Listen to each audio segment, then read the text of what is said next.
Engine running. Liftoff. We have a liftoff. Good evening. Welcome. It is Eric Erickson here. News 95.5 AM 750 WSB, the nation's most listened to news talk station. I have news you can use starting January 3rd. This is going to be the second hour of the show. We will be starting at 4 p.m. come January 3rd when we get back from the holiday. So you can put that in your calendar accordingly. And as always, if because you're on the roads and whatnot, you miss part of the program, you can text the word show to 444-999 and get the podcast, get the daily email as well. Text show to 444-999. But January 3rd, starting 4 p.m. here on WSB. And Mark Aram will start at 6. So there we go. Now, let's get into the headlines. Big headline of the day. It started as a journalistic rumor overnight last night. If you actually did subscribe to the Resurgent and get the daily email, you would have seen this as the big headline story this morning. Reporters are buzzing ferociously that Newt Gingrich may become the White House Chief of Staff. Scott Slade and I talked about it this morning at 8:15 as well. Lots of buzz about this. Whether or not it actually happens, who knows? Newt Gingrich was seen in the White House yesterday with Callista Gingrich. They said they were there to look at Christmas decorations, but several individuals from inside the White House were telling reporters that he and the president did discuss the possibility of him becoming Chief of Staff. Newt Gingrich is on the short list. The short list contains 10 people, most notably Mark Meadows, the congressman from North Carolina, and Newt Gingrich. David Bossie as well from Citizens United. I still think Corey Lewandowski is a good pick. Matt Whitaker, the Attorney General, acting Attorney General, is also on there, but Newt Gingrich appears to be the front runner of the president's mind right now. I know Newt somewhat. We haven't interacted much in life. We've traded a few emails over time. I just don't know that Gingrich and the president together in the White House would be super functional. And the reason I say that is Newt Gingrich and the president are independent of each other ideas machines. I mean, each of them together come up with all sorts of ideas. And the purpose of the chief of staff is to keep the president in focus. Well, if Gingrich is an ideas machine and the president is an ideas machine, how do ideas machines keep themselves focused? I don't know that is a wise option, but we'll see. I mean, Gingrich certainly understands the impeachment process. He certainly understands dealing with Congress, and he certainly has the respect of Republican members of Congress. And frankly, Gingrich has the respect of some Democrats in Congress as well. He knows how to get things through Congress. So maybe a smart pick. In any event, that is the big buzz today. Also, the president is pushing back on the Michael Cohen situation, but there's a new wrench. The Wall Street Journal reporting this evening, the United States Attorney for the Southern District of Manhattan has opened an investigation into President Trump's inaugural campaign or inaugural fund and whether they had a record-breaking amount of money that had been raised, and did any of that money go to the inaugural committee essentially as bribes to gain access to members of the administration and steer certain policies. Now, here's the thing. Let's just all acknowledge that this happens, that people give money to things like this, hoping then to be able to get access and curry favor. It happens. What does not happen, though, is that the open suggestion that I'm giving you X in exchange for Y. It is always implicit. It is always presumed. It is never said. Everyone is smart enough not to say it. And so I don't know that there's a there, except if you read the Wall Street Journal story today, there appears to be a little curious twist that the U.S. attorney may have gotten the information to conduct the investigation from Michael Cohen, the president's attorney. As someone on Twitter said, it turns out that MAGA really stands for my attorney got arrested, and that's not necessarily a good thing. The phone number here, 404-872-0750, 1-800-WSB Talk. We need to get into this wall issue. It is beginning to heat up. The president actually took to the south lawn of the White House earlier today.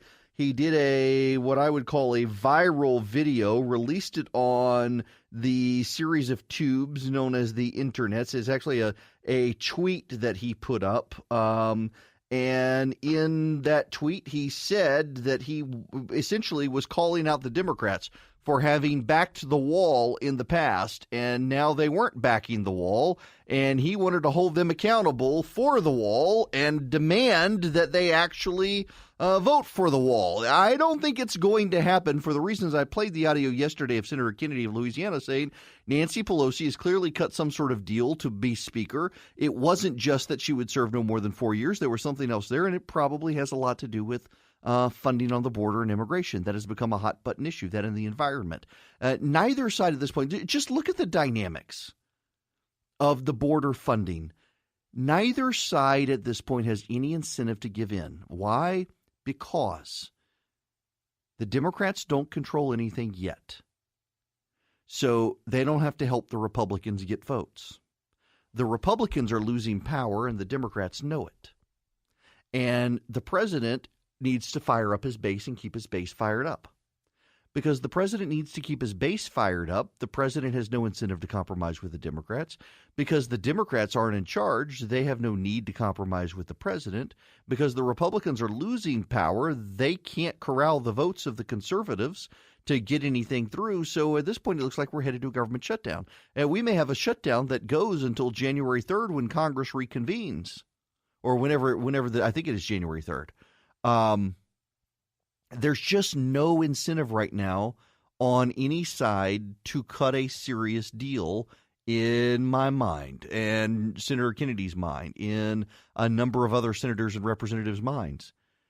And I personally think that the president, and I wrote this on the Resurgent this morning, the president of the United States should let a government shutdown happen and go to Mar-a-Lago. Hop a plane, go to Mar-a-Lago, and stay there. Stay there until the Democrats fund the wall. There's no reason. I mean, the government, by the way, is mostly funded. The State Department is funded. Foreign agencies are funded. The Defense Department is funded. So you got the major needs of government already funded. So those parts of government aren't going to shut down. It'd be just a partial shutdown. Shut it down. And let the president signal he's not going to negotiate on the issue of the wall. They're either going to fund it or they're going to keep the government shut down by hopping a plane and flying to Mar-a-Lago. Get out of town. The president can totally do that. He's within his rights to do that. So calls a government shutdown and shut it down and leave town. You know the deep irony of a government shutdown? Remember when Barack Obama was president, they shut it down? What did he do? He put fences up all over Washington, D.C., to keep tourists out of the monuments. So we're going to have a shutdown where fences will be put up in Washington, D.C. to keep tourists out, and the shutdown will be about putting up a fence to keep illegal immigrants out of this country. So the Democrats are perfectly fine putting up fences to keep American citizens out of seeing World War II monuments in Washington, D.C., but they're opposed to putting up fences to keep illegal aliens out of the country. There's a deep irony there. The president ought to put a fence up around Congress and tell them, y'all got to stay inside your fence, too, until you pay for the wall. Now, of course, he won't do that. Oh, my goodness. I suggested that earlier today in my piece at the Resurgent. You should see, Eric's insane. He should lock Congress in. Well, I think he ought to just go to Mar-a-Lago, hop a plane, fly to Mar-a-Lago, leave the fences, show the American public you can shut down government without keeping them out of their monuments. People can still tour the monuments in the government shutdown if the president allows them to. So let them come in, don't put up fences anywhere, and make the case that the Democrats would prefer to fence in the monuments than fence in the border. And go to Mar-a-Lago, sit there and wait for Nancy Pelosi and Chuck Schumer to call and beg you to come back and reopen the government, and then sit there and wait until they've said, we will give you that $5 billion you want for the wall. Play hardball with these people, because for the next 2 years, they're going to be playing hardball with you, Mr. President. I am more and more concerned about cybersecurity and just the pilfering that companies can do. Did you read that New York Times story the other day? I think it came out yesterday about the tracking that companies are doing off your cell phones and stuff. It is ridiculous. You are being tracked online by social media sites, marketing companies, your mobile provider, your internet provider. Not only can they record your browsing history, they can often sell it to other companies who want to profit from your information. Read the New York Times. That's why you need to take back your privacy by using ExpressVPN. ExpressVPN has easy-to-use apps that run seamlessly in the background of your computer, your phone, your tablet. Turning on ExpressVPN protection only takes one click. ExpressVPN secures and makes your internet browsing anonymous by encrypting your data and hiding your public IP address. That anonymity ensures your privacy, and protecting yourself with ExpressVPN costs less than $7 a month. It's rated the #1 VPN service by TechRadar, and it comes with a 30-day money-back guarantee. If you want to avoid tracking online, you need ExpressVPN. So protect your privacy today. Find out how. You can get 3 months free at expressvpn.com/Eric. That's expressvpn.com/Eric for 3 months free with a 1-year package. Go to expressvpn.com/Eric to learn more.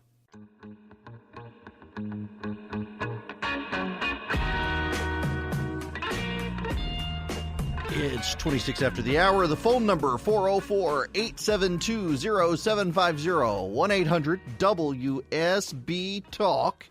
And right now, I am going to go to the phones. Bonnie from Union City, you're up first. Welcome. Hi, how are you this afternoon? Good, how are you? Good. I just want to ask a question, and I will hang up to just to hear the answer, but I need to know, in reference to the wall, what is the status of Mr. Trump having the government of Mexico pay for the wall? Well, if you ask him, Bonnie, he says that the changes in the NAFTA treaty will essentially cause Mexico to pay for the wall. Mexico's not paying for the wall. Mexico's not paying for the wall. Congress is going to appropriate money, and that money is going to come from U.S. taxpayers. Mexico was never going to pay for the wall. I know there are people who want to twist logic to say Mexico's paying for the wall. And the fact the president today is twisting logic to say essentially that we're getting changes in this new North American Free Trade Agreement that's now the United States, Canada, Mexico Treaty, Alliance Trade, whatever. There isn't even an economist in the White House who thinks that's true. Several of them were asked today and said they had no idea what the president meant. The president seems to think that we're going to see some increase in the trade balance and that money is going to be used to pay. But that's actually, there's actually not a trade balance checking account where you can draw money out of it. The trade balance is how much of our stuff goes to Mexico versus how much of their stuff comes here. And so, no, Mexico's not going to pay for the wall and never was going to pay for the wall and certainly wouldn't enter a deal to pay for the wall. But the president is committed to the fact that Mexico's paying for the wall. I hope everyone understands that he's not actually serious here. Even if he thinks he is, he's not.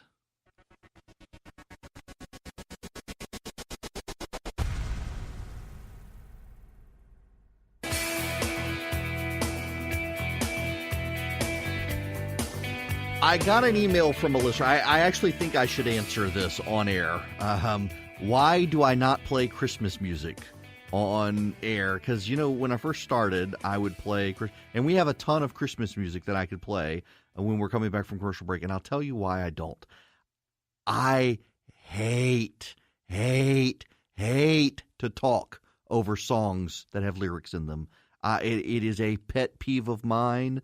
You will notice that all of our bumper music, in fact, it is Dear Shaney B. I probably need to get some even more current stuff. Shaney B. Yeah. But still, but the instrumentals are typically garbage too.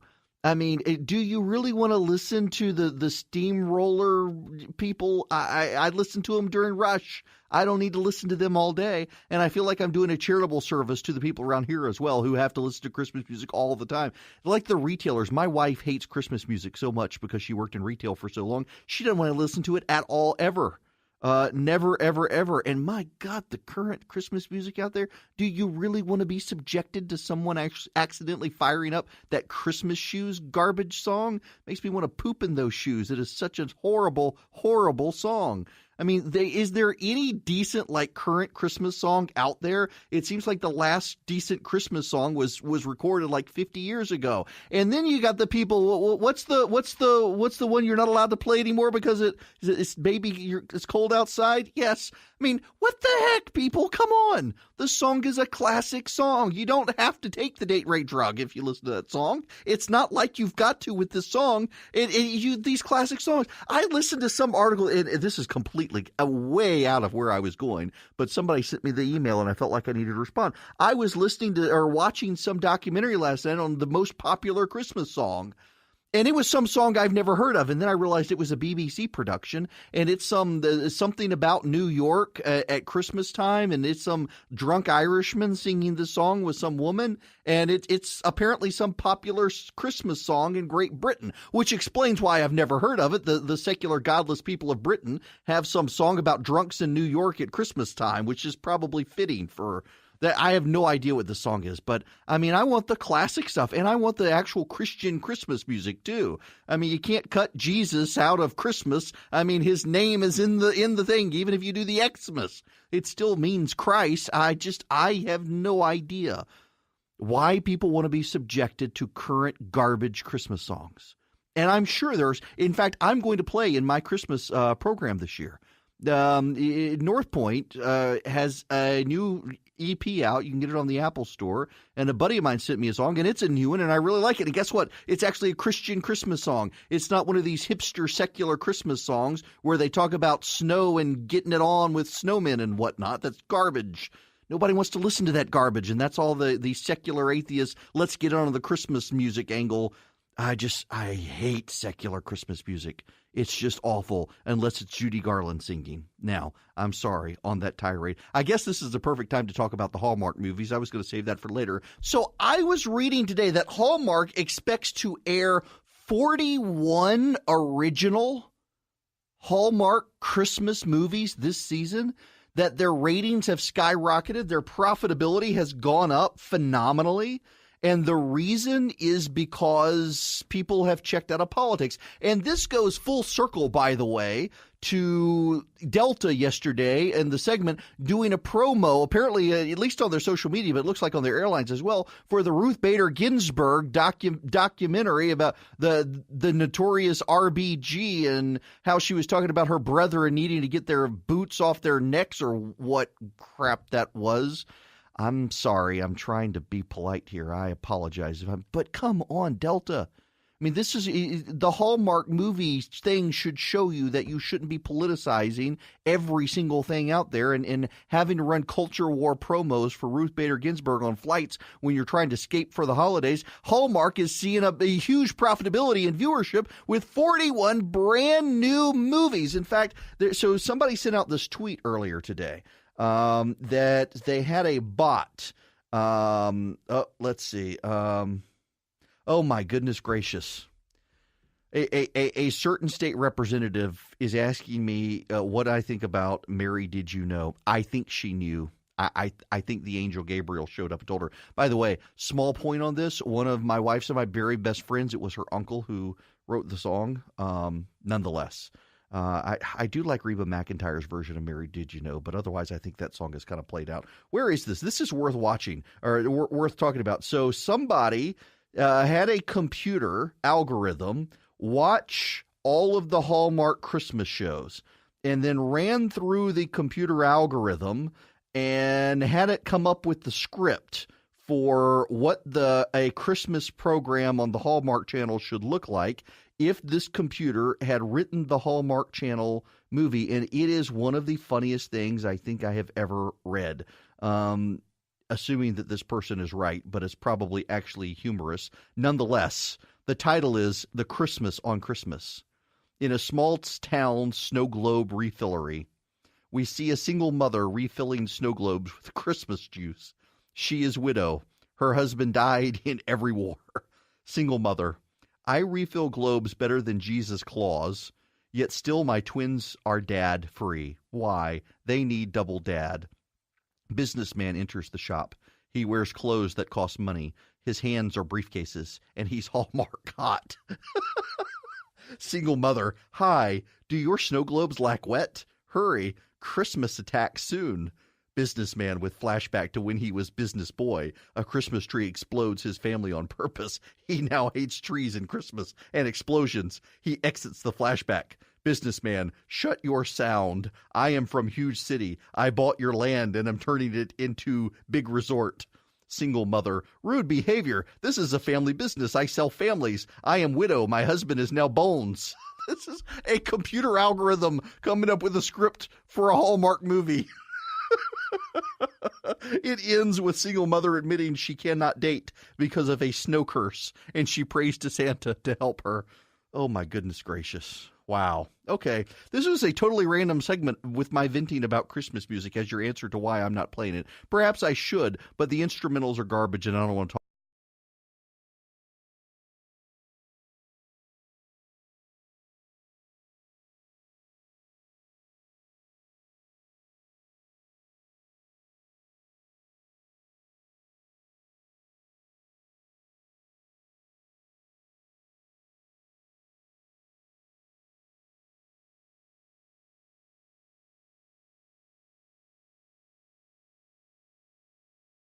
Boo!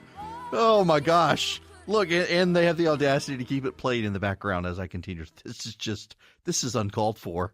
And they think they're funny. When they go home and tell their wives they've been fired and are on the unemployment line right before Christmas, I hope they have some Christmas shoes to console themselves with. Have yourselves a merry little Christmas. When we come back, we're just going to start with your phone calls.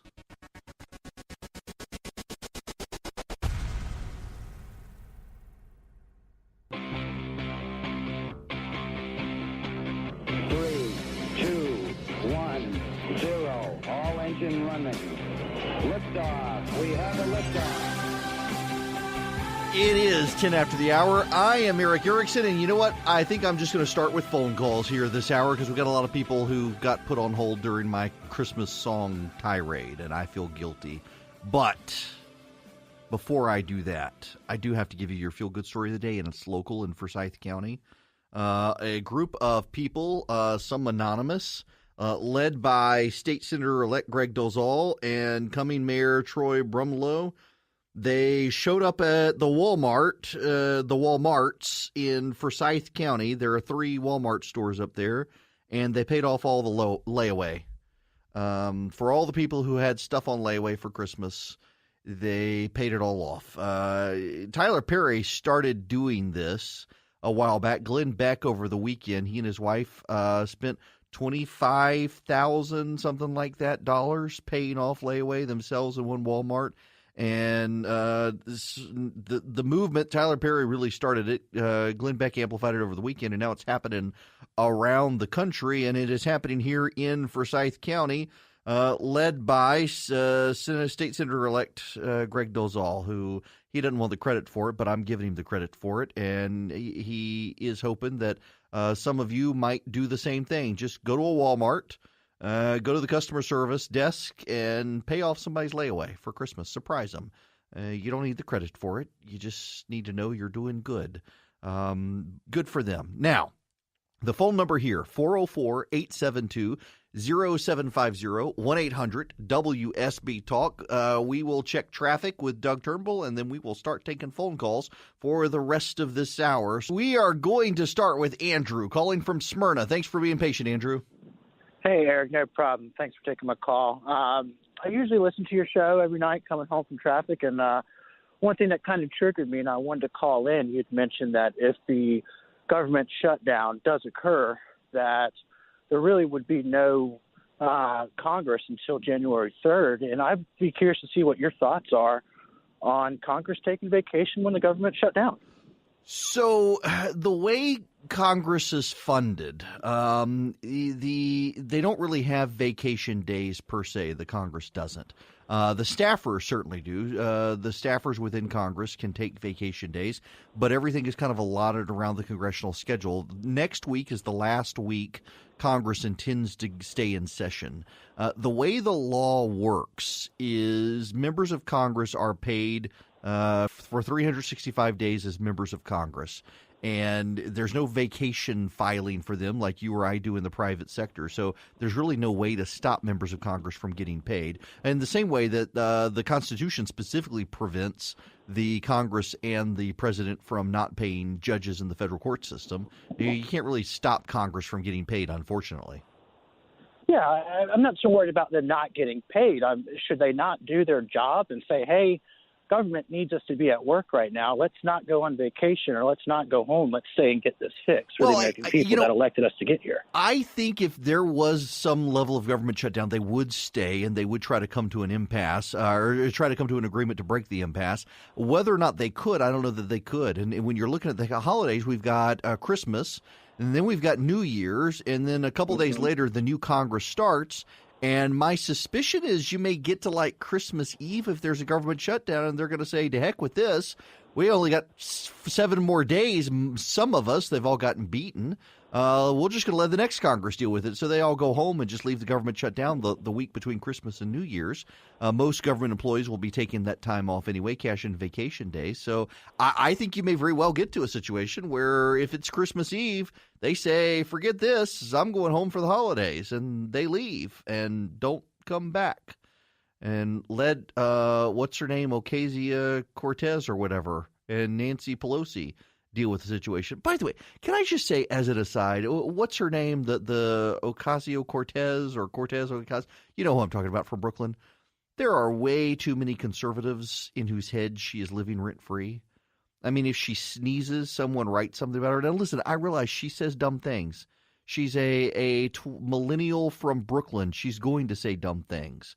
But it seems like people obsess over every single thing she says. Some things she's just wrong about. Some things that there's an ideological divide on. And she's not going to be in leadership. She can't be president of the United States. So I don't know why people are obsessing over her as much as they are. If anything, I think it certainly makes her look a little more relatable to a lot of people out there that everyone is obsessed with her. I would just stop obsessing about this person who really can't do anything except use your obsession with her to grow her own platform. Tim in Cartersville, you're next. Welcome.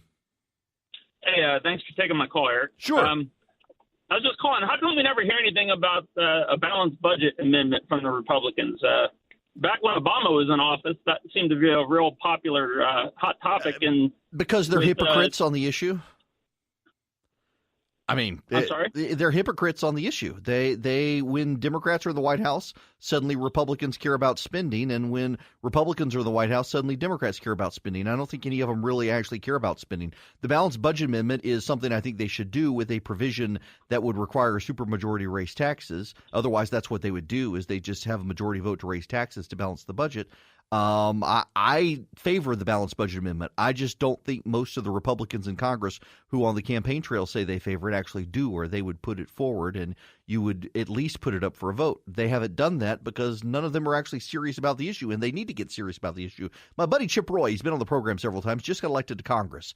He was Ted Cruz's chief of staff, worked for Rick Perry, was the head of the 10th Amendment Center for the Texas Public Policy Foundation. Now he's Congressman-elect Roy. I guess I got to call him Congressman. No, I'm never calling him Congressman. But he is trying to find a national debt clock to mount on the wall at his office, so everyone passing by has to see that the national debt continues to grow. I think he needs to. This is a serious issue. It is becoming a national security issue, and Republicans really talk a good game, but they're as hypocritical on the issue as the Democrats. I am more and more concerned about cybersecurity and just the pilfering that companies can do. Did you read that New York Times story the other day? I think it came out yesterday about the tracking that companies are doing off your cell phones and stuff. It is ridiculous. You are being tracked online by social media sites, marketing companies, your mobile provider, your internet provider. Not only can they record your browsing history, they can often sell it to other companies who want to profit from your information. Read the New York Times. That's why you need to take back your privacy by using ExpressVPN. ExpressVPN has easy-to-use apps that run seamlessly in the background of your computer, your phone, your tablet. Turning on ExpressVPN protection only takes one click.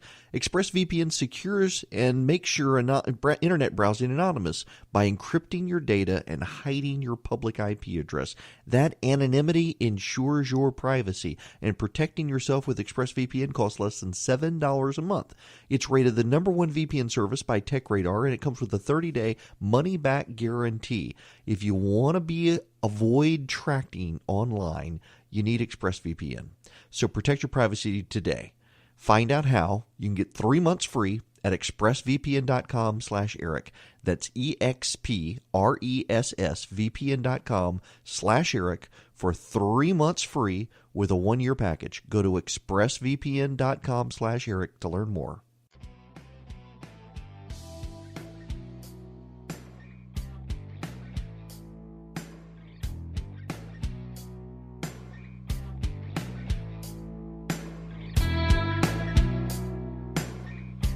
It's 25 after the hour. The phone number is 404-872-0750, 1-800-WSB-TALK. Let's go to the phones. Jerry, Monroe, you're next. Welcome.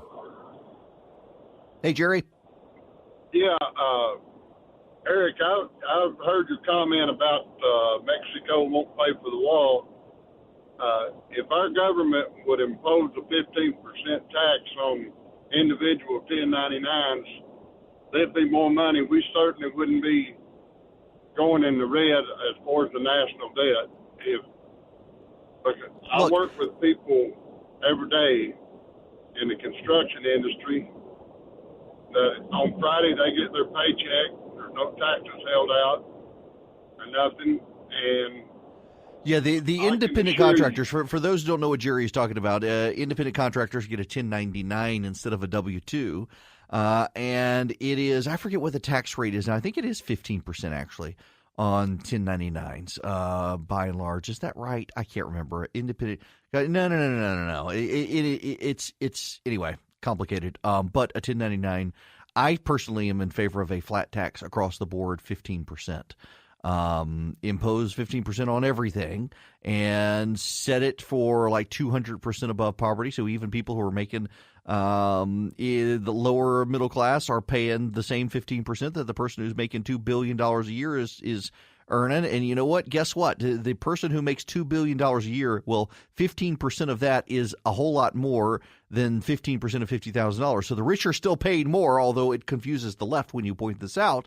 But I think the tax code in this country is such a bureaucratic nightmare, it actually suppresses a several percent of growth in this country because of the amount of money you've got to expend on compliance with the tax code, whether you're a small business or a large business or even an individual. You shouldn't have to hire an accountant to comply with the tax code. My rule of thumb is that if Congress creates a whole new industry through regulation and law, it's probably a bad regulation and law, and essentially that's what they've done with the tax code. I think we need to blow it up and start over with a very simple flat tax. More on this in your calls when we come back.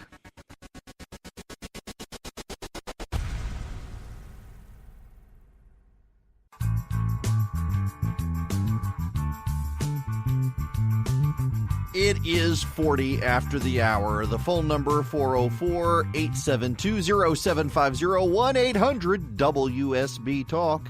Let's go back to the phones. David from Buckhead, welcome.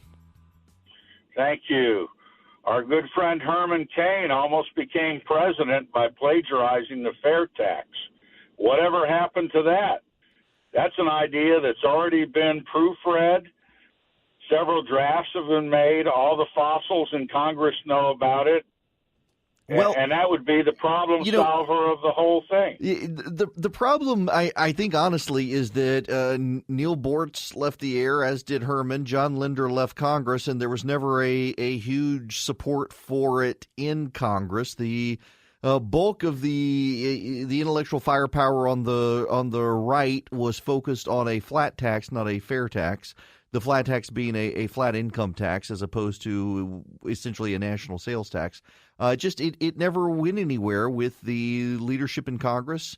It never went anywhere with Republican candidates outside of folks like Herman and Mike Huckabee and others. And one of the main reasons is because of the necessity, really, of repealing the income tax amendment to the Constitution. Now, the way the fair tax language was structured is it wouldn't go into effect until that repeal. You didn't want to have the fair tax and an income tax, but no one thinks the repeal of the income tax was really viable, which is why there was so much focus instead on the flat tax in Congress. And I'm a big proponent of the flat tax. Wesley in Decula, welcome. Yes, hi, Eric. I appreciate you taking my call. Sure. I had a comment in regards to money for the wall, and I've never heard anybody propose this, and it's a question, is it possible? I'm a contractor in the Atlanta area, and basically all residential and a lot of even commercial construction is by undocumented workers. Some of them stayed past their visas. Some of them paid the cartels to come over here. But why not give some slack, Mr. Trump, on his policy and give these people a work visa, charge them the $2,000 a year for the visa, but also give them a $15,000 fine to be paid off over the next 5 or 10 years. They would love the president. They would vote for him. Their children would vote for him. But, give them no citizenship, no amnesty. Just give them a work visa and let them work and pay taxes Wesley, like everybody else. I'm glad you raised this because I encounter so many people who tell me who came here as illegal aliens, and they don't actually want to become American citizens. They're working to send money home. They just want to be able to stay and work. And, up until Lyndon Johnson was president, there actually was a work visa program for migrant workers from Central and South America, specifically for people from Central and South America to work in the United States and send money home. And it was labor unions that killed it. Labor unions scuttled that piece of legislation, and we've never brought it back, and I think we should. There are a lot of people from Central and South America who just want to come here and work and send money home. And frankly, they're not doing jobs Americans would do because Americans won't do them at that price point. So let them come, work, and then send money home, and they go home. They don't stay. They don't want to vote. They don't want to be citizens. They just want a job. I say give it to them.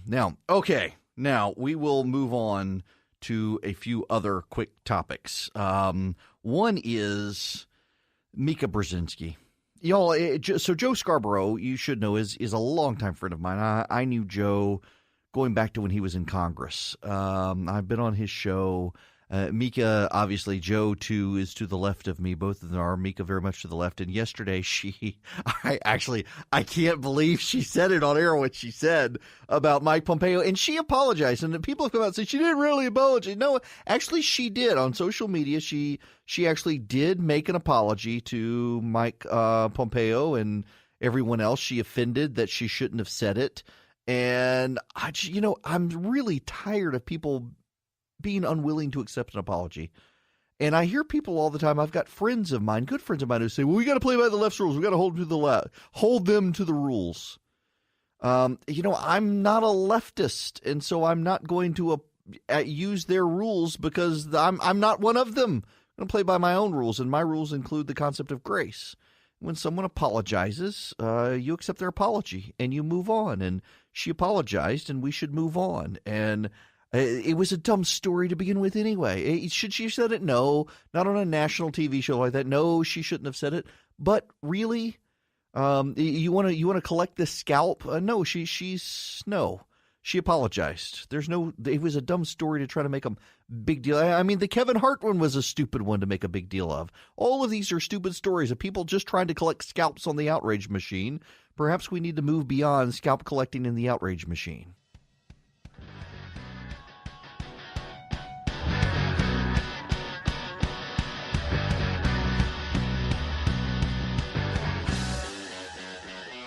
It is 54 after the hour. The phone number 404-872-0750, 1-800-WSB Talk. I guess you can't call in though now because there are only like 2 minutes left.